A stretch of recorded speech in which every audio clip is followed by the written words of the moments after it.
Hai, kembali lagi dengan Miss ya. Kali ini aku ingin membuat video tentang cerita pendek fiksi karya aku sendiri loh ya. Dan jangan lupa di like, share, subscribe, and comment. Check it out. Selamat pagi, Bapak Edward P. Osihite, selaku dosen pengampu mata kuliah Creative and Web Design, dan selamat pagi juga untuk teman-teman yang kami cintai dan yang kami sayangi. Kami ingin mempresentasikan proyek 3 cerita pendek fiksi karya dari kami masing-masing untuk memenuhi ujian akhir semester Creative and Web Design. Kami juga membuat cerita ini di blog kami masing-masing. Link blog berada di deskripsi.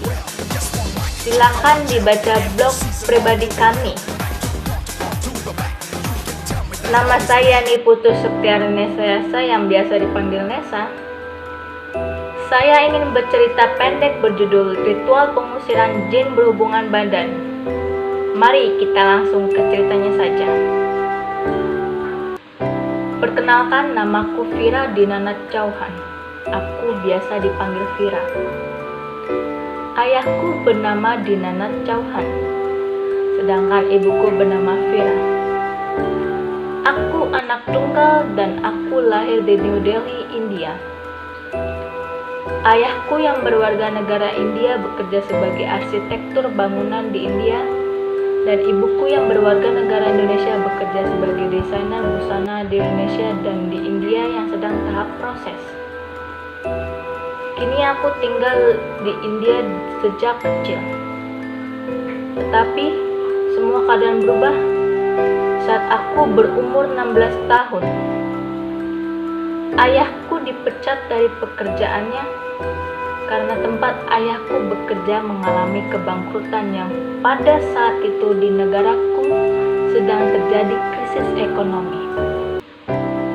Akhirnya, ayahku memutuskan untuk pindah dan menetap di kota Jakarta, Indonesia, tempat ibuku dilahirkan.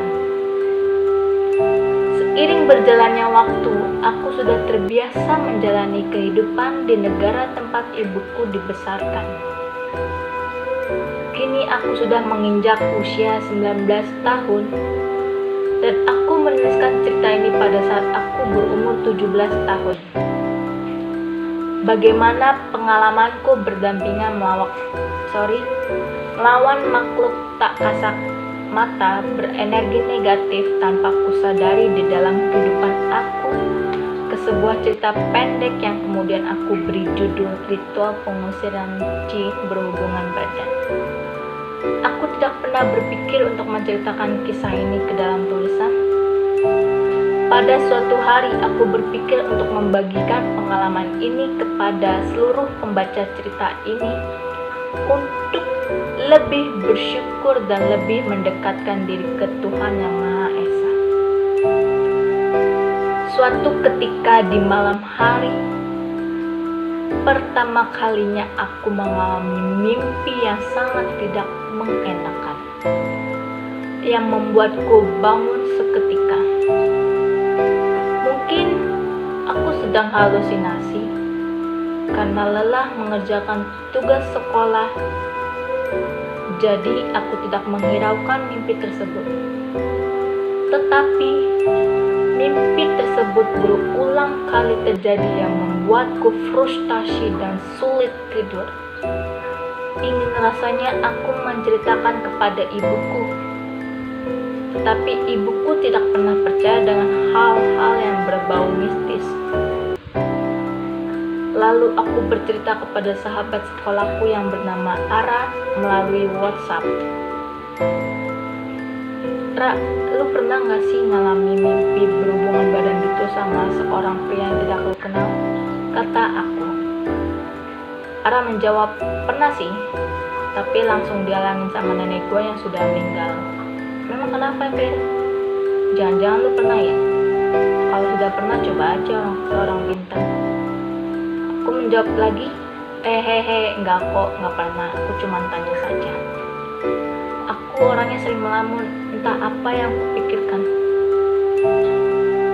Pada saat perkumpulan keluarga besar ibuku, tiba-tiba kakak dari ibuku memberitahu kepada ibuku, coba anakmu berobat kurang pintar di salah satu teman kakak dari ibuku di daerah Jakarta. Habisnya anakmu melamun terus, ucap kakak ibuku dengan tawa canda. Ibuku hanya tertawa saja mendengar cerita dari kakaknya.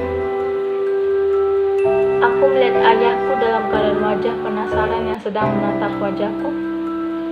Kemudian setelah itu aku pulang ke rumah usai pertemuan keluarga. Tiba-tiba ayahku berbicara kepada ibuku untuk mencoba pergi ke tempat orang pintar tersebut yang dikatakan oleh kakak ibuku. Karena hari-hari ini menurut ayahku aku tidak pernah betah di rumah setiap malam.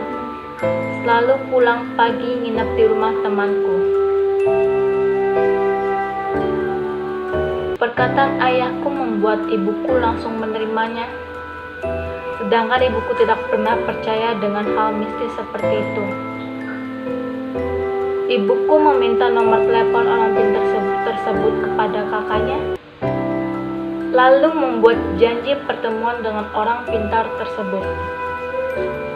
Besok hari Sabtu saat aku libur sekolah, aku sangat terkejut. Langsung diajak ke tempat orang pintar.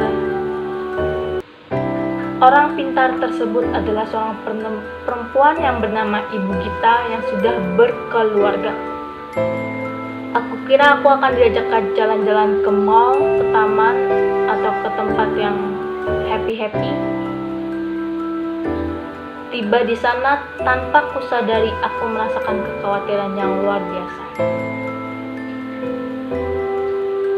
Teriakanku membuat orang-orang di sekitar rumah tersebut datang dan mendekatiku. Teriakanku sangat kencang. Diriku yang setengah sadar menahan rasa sakit yang luar biasa.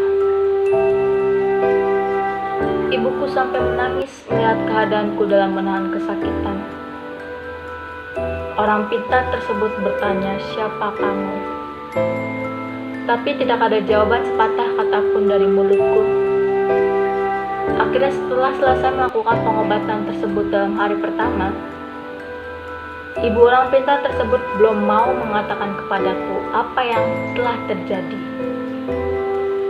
Sebenarnya aku harus melakukan pengobatan itu setiap seminggu sekali, ucap Ibu Gita.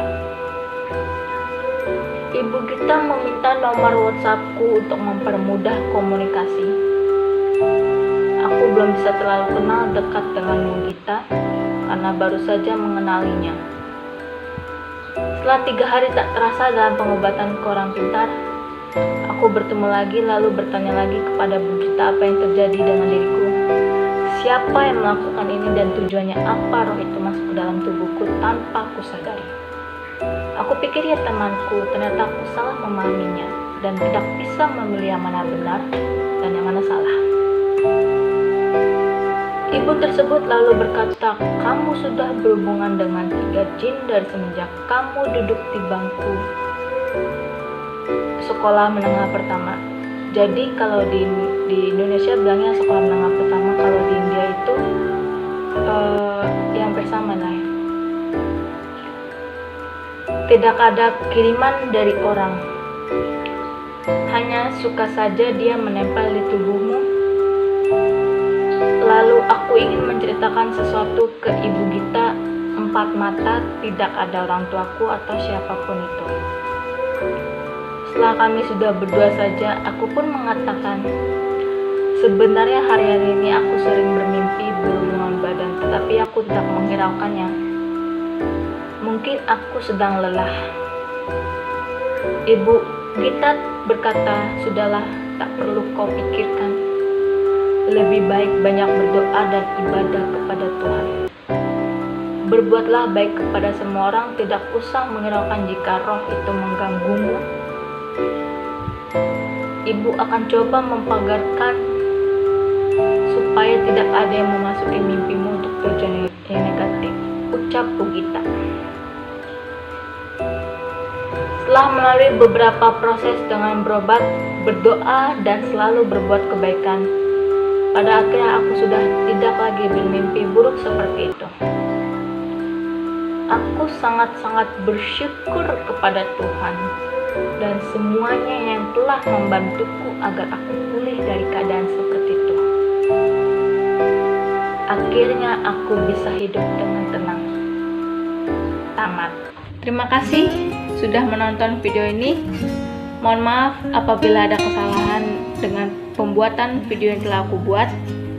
Dan mohon maaf juga karena aku jarang upload video di YouTube channel ini.